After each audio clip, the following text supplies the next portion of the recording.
If you're looking for something that's a little bit smaller but a little bit classier, this might be one to put on your radar. My name is Josh, the RV Nerd. Welcome to Bish's RV of Coldwater, Michigan, my hometown superstore. Behind us here is one of the most popular compact trailers I've ever seen in the entirety of my career, which is approaching 17 years now, if you can believe that. I also am just as shocked as you that someone has decided to continue to employ me for that long. But this little thing right here, it's an all-aluminum structure. You've got like all aluminum composite construction generally, with the exception of the floor, which is a 5/8 tongue and groove plywood floor decking, still aluminum frame though. The idea there being to maintain structural integrity and avoid soft spots and trampoline floors over time. You've got double composites on the walls, meaning basically inside and outside layers of the walls are all composite. It's the measurements on this one are funny. The body is 7 foot, but the axles are 7'4". So however you want to boil that down, there you go. It's a simple, easy, no slide model. The thing is though, when you look at the gross vehicle weight of this one, you still probably, a minivan, a Jeep Wrangler, I don't think are properly qualified to handle something like this. You still want a little bit better tow package SUV or midsize pickup. And if you have a half ton, you're going to pretty much yank this thing around all day, every day. The front Murphy bed is one of my favorite styles of Murphy bed because it's not an annoying bendy bed. It's just a one-piece, simple, easy up-down mattress, but it is more of a full-size mattress rather than any variety of camper queen, so keep that in mind. But campsite window coverage, really nice. Bathroom, the expanded solar package optionally applied to this one today, the factory standard inverter, tire pressure monitoring, and so many other things packed into this small little trailer. This right here is proof that small does not have to mean cheaply built.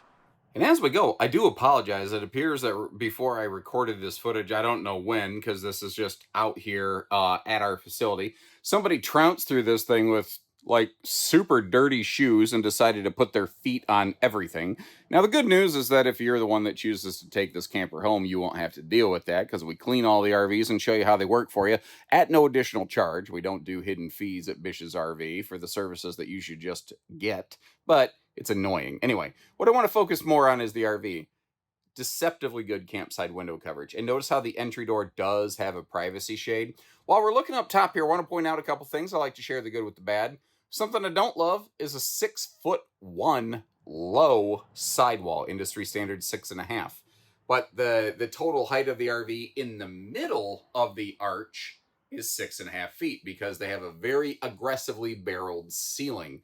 Now, up top in the middle of that, so that it doesn't scrape my scalp when I walk under it with my 6-foot frame, is the full-size factory standard roof air. They don't do any side mount air units on Rockwoods. Something they are doing a nice job of, just I'm at a perfect angle to look at it, is all the radius work on the edges of this cabinetry so that it isn't like sharp, edgy looking, doesn't have any of those ugly, unfinished corners. Just very, very nice execution overall. By the way, here's another interesting new thing.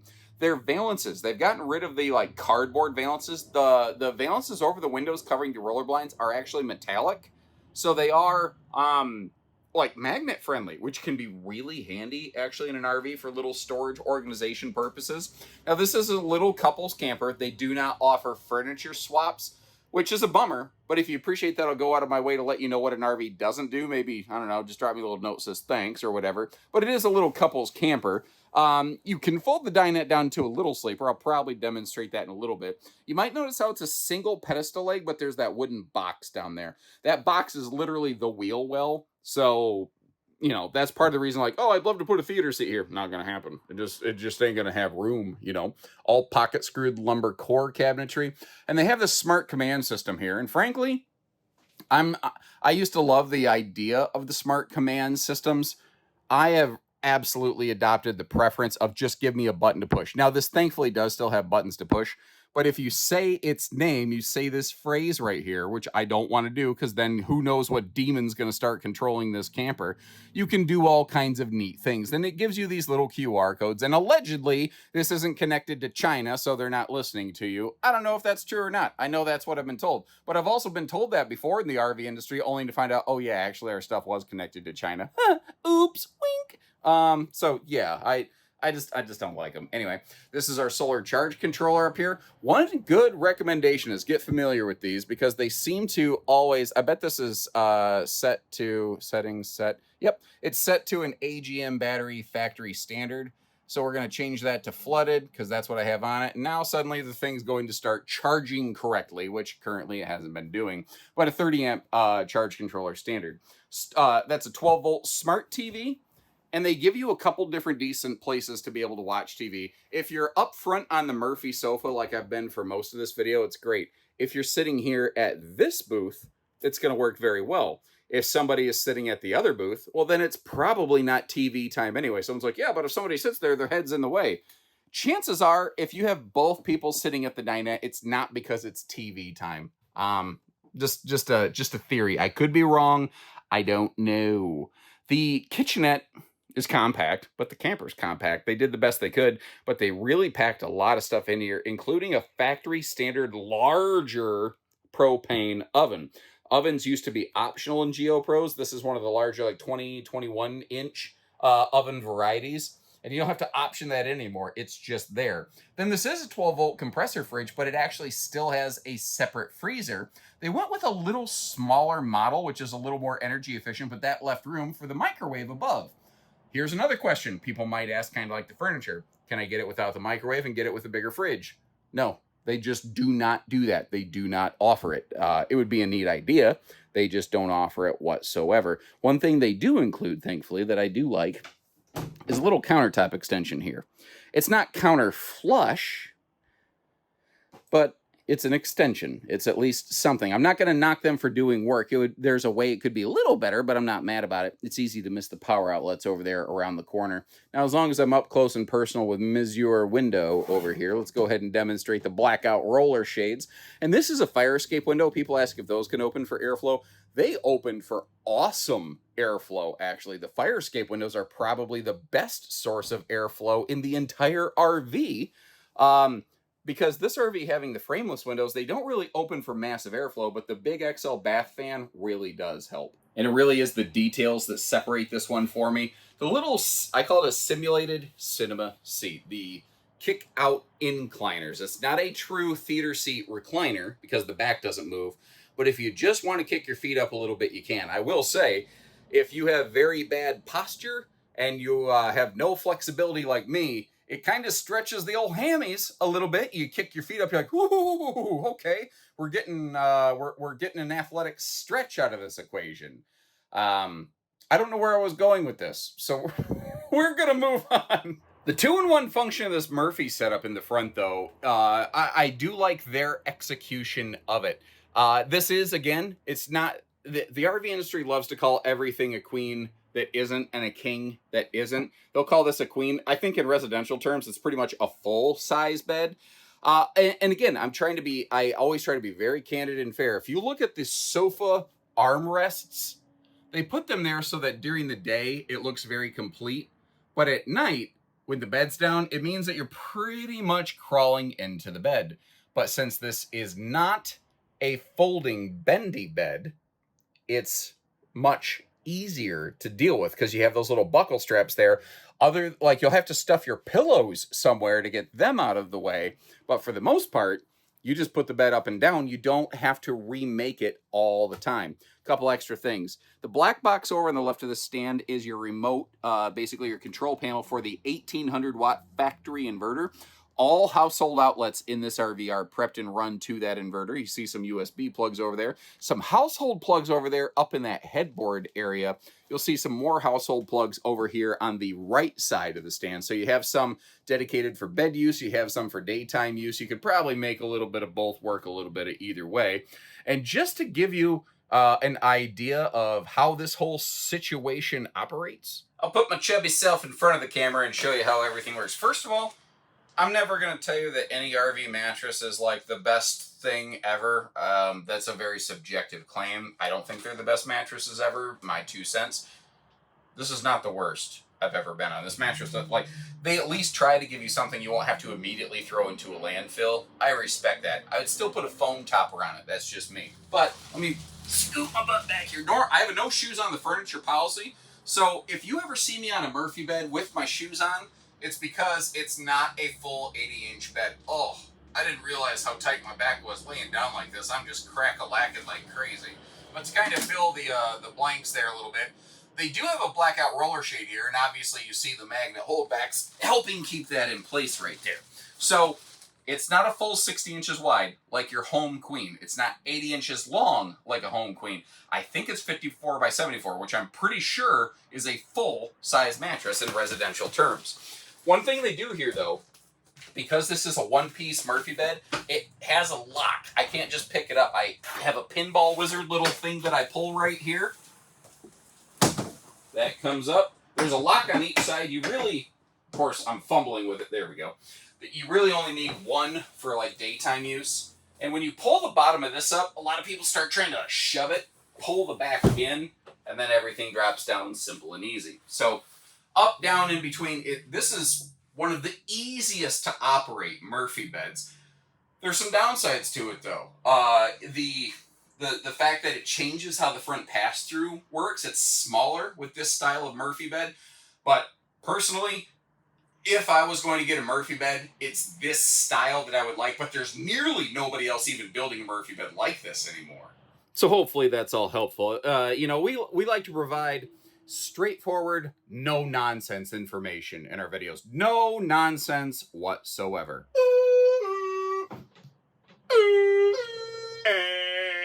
Moving over to all the storage, you saw the little dinette folds down to a bonus sleeper. I really like how they've reinstated the gravity-defying cabinet doors up here. That's something that they temporarily did away with. I never liked that decision. I think that they were trying to be very price-conscious. But to me, that's a feature where the juice is worth the squeeze. Now, one thing people don't realize, it's why I like to open these up. These 12-volt compressor fridges, they're much deeper than you realize. And this is not the biggest refrigerator in a small camper on the market. I think it's enough, though, for no bigger than this RV is. I think they do what they can where they can. Like, they put the biggest drawers in where they can. The bottom drawer opens further. The second drawer from the bottom is all the way out. The third drawer from the bottom opens the same depth as the second from the bottom. And then we just have the little sponge holder, which we're using to hold remote controls right now. They have to make some of those drawers a little more shallow because of the sink and the plumbing. But even then, you've got the dish drying rack, the counter extension, the stovetop can fold down, the high-rise faucet. They're doing what they can to give you the most highly equipped and functional kitchen space they can. And I should talk about this more. I think Rockwood shows more care and concern for their customers than nearly anyone else I've seen. Every one of their RVs has this kind of thing with it. Like if you're looking for FAQs, if you're looking for flyers on your griddle mounts, they give you more user-friendly information that I didn't realize I didn't quite have on screen because I was watching the book. But they give you more user-friendly information to help jumpstart your experience and have a positive experience as compared to almost anyone. One extra handy little detail over in the kitchen. We're looking at the standard microwave right now, but they do have an optional air fryer convection electric oven microwave available additionally. Keep in mind, though, the propane oven that was once optional, which you can verify by going back in time looking at my videos, has now become factory standard. So even if you go with the electric microwave, oh, of course, electric microwave, what, propane microwave? I'm such an idiot. The electric convection air fryer microwave upgrade, you still have a propane oven. And again, there is not a microwave delete to get me a bigger fridge from the factory option. What there is a mirror facing directly at me as I walk in this bathroom. So you get to see all up in this goodness right here that I normally try so hard to pretend doesn't exist. But let's go ahead and just start real quick by getting the chubby belly distraction out of the way and going straight to the fact that they just include more stuff. They just put more stuff in more places. Like they actually include, a handrail loop up there. They include the bigger XL bathroom vent fan, factory standard. This is the kind of thing most factories don't even offer as an option. They also have, they figured they had a whole wall. Why not make it a whole wall vanity? And the reason I like this is I think this actually will function better as towel space because this is a bigger, deeper cabinet. The thing that we looked at where you saw my reflection earlier, for me, that's what I would use as a medicine cabinet. And then I would use this for all of my towel space. Now I have to actually back into the shower to show you all of this because I don't use those wide angle lenses. And it looks like a Kool-Aid Man crime scene in here because after it was winterized, somebody decided to play with all this, the water taps basically and splatter stuff everywhere. But you can see there actually is a lot of counter space around here as well. If I slide backwards, take a look at the left side of the screen, you can see that there's, this is what I call a fairly fluffy friendly bathroom right here. There's plenty of space around it. And that is a porcelain bowl foot flush stool. The trick over here is as we get into the shower. First of all, I'm going to wind you right around the corner because this is where your hot, cold taps and stuff are. And I'm not at a great angle to showcase it. So once again, draw your eyes to the left side of the screen. You get a look at the shower miser. That's a water saver system. If you're park camping, you don't use that. If you are boondock dry camping, it will recycle the water from your water heater back into your fresh tank. And that blue elbow will turn white when the water is like shower hot temp, which is nice. Now, headroom in the shower, it sucks. I'm just going to say it in plain and simple English terms. If you are over 6 foot like me, your head's going to be scraping the skylight because of the shorter sidewall nature of this RV. So I'm very thankful they do have a very deep, skylight up there to help give me that. But again, I like to be fair. I like to be candid. I like to give you the real deal Evander Holyfield kind of information right here. And if you appreciate all that, if you are new with us, maybe tap that subscribe button and know that down the line, if an RV has great qualities or poor qualities, we'll go out of our way to make sure you know both of those before you spend your money. And if you go back through and you watch my video of this model over time, over all the different model years that it's come out, I think I have a video of this RV every single year it's been in production, you might notice it's gotten a little bit heavier every year. Most of that is actually structural. Like when they changed the floor from a laminate, well, this actually never had a laminated floor, but they changed from an OSB floor to a heavier duty plywood floor. Normally OSB would weigh more, but they added a lot of meat to the bones when that happened. There've been some things they've done to this that have increased the weight of it over the years. So that's just a thing I want to point out. Now we are really just like, this feels like Indiana Jones, Temple of Doom sliding, between something before the walls slide in and crush us. But I want to kind of get up in here to point out a couple things. First of all, your stovetop does have an exhaust vent hood. So when you're cooking in the camper, you're not cooking yourself out of the camper. And Geo's with their, well, pretty much all Rockwood and Flagstaff, which are the same thing, by the way, giving us that really sleek frameless window package. But the glossiness on this fiberglass is something that I often forget. Like, look at the reflection of like the road and the building back there. This is another thing. When you look at the specs, this is a 7 foot wide body, but it has a 7'4" wide axle. That is why you have a little bit of a fender flare right there. That's also the same reason why some things like certain like Ibex and Nobos and whatnot have that 7'4" body size, because they actually build to the axle width. Rockwood just has a 7 foot body. They all do it a little different.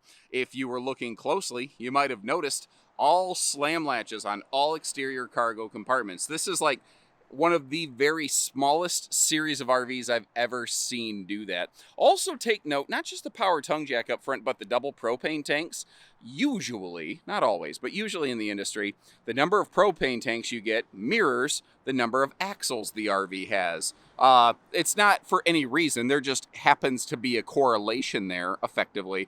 But Geo bucks that trend, and they give you the full 40 pounds of propane. You know, stuff like the larger air, the composites, the extra aluminum use, the the propane tanks, the not just 4-corner stabilizer jacks, but actually the newer quick drop stabilizers up front. All those little things coming into play. Geo's not the least expensive little camper. Weirdly, they're not the most expensive, but they're not the least expensive. They are definitely more in that premium category. Sometimes I forget to mention, spare tire is belly mounted. You see it back there behind that sewer hose handy tube, the handy helper tube. It's a secret basket tool that'll help you later, goof.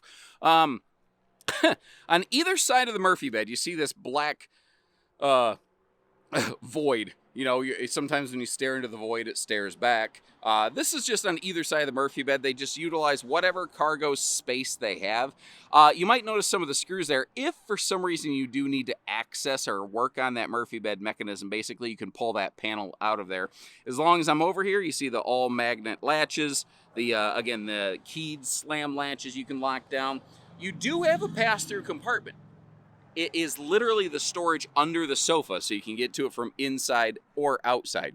Now, in addition to the 200 to 400 watts of factory solar, 200 standard, 400 optional, you also do have that little plug right there if you want to add a portable plug, and this model does now offer the Rockwood Power Package, which frankly, I need to make a complete new video on. I tell you what, to try to help you here, we're going to list the features that you can get on the optional power package. That's the kind of thing that a lot of manufacturers call their max solar package. So if what you're looking for is like, I like this camper, but I want to be able to do some air conditioner work off battery power, that right there is how you would do it. Now I said some, I didn't say indefinite, because you probably won't. Just being real with you. I'm not going to try to mislead you into buying something based on a false pretense. I just won't do that. Your tires do have a factory standard tire pressure monitoring. A little outdoor griddle situation still coming included here. A lot of other brands have started jumping on this bandwagon. And it's not that Rockwood was the first to do an outside cooker, but this kind of griddle arrangement, they were pretty much one of the first, and it's become a pretty popular feature. Under the bathroom sink, you see that rear compartment right there? They just had some extra space. So they said, hey, why don't we open up? Why don't we do something with that, you know? Just no space gone to waste. I like that kind of mentality. The receiver hitch is something a lot of people wanted, so they bulked up their chassis. They added some structure meat, and now we have a factory standard 300-pound rated rear accessory hitch. You see that we do have the full ladder to get you up to the roof line that has a 250-pound capacity, which makes me feel good because I've put on a lot of weight lately, but if that ladder's still holding me, I know that I'm at least under 250 pounds. You do have, of course, the Max Air roof vent cover from the factory. You could get that added to like any camper. Any of these campers that you see in the distance over here, we could throw a Max Air vent cover on it for you, but it won't be covered under the factory warranty. We back our work, but I don't know. We're not the one that necessarily sells every single camper. So if you want that extra peace of mind, it's nice that it's done from the factory. And one quick note again, by default, up on the roof, you'll have a 200-watt solar panel. The one that we're looking at today, you may have noticed in our bonus flyby footage, actually did have the second panel, so 400 watts right from the factory covered under their warranty. So leave me some notes, let me know. If you could wave a magic wand and change one thing on this camper, what's that one magic thing you would change given the opportunity? Beyond that, if you're curious or serious about pricing and availability, double check the links down in the video description. And if you'd like to see, you're like, I like this, but I don't need all the premium stuff. Or you're like, I need a little more space. You got one with an 8-foot wide body. Check the links in the video description. This is a very popular layout made by several different builders. We have a variety of offerings for it. So when you're ready, we're ready. And until then, take care, stay safe, have fun, and happy camping, everyone.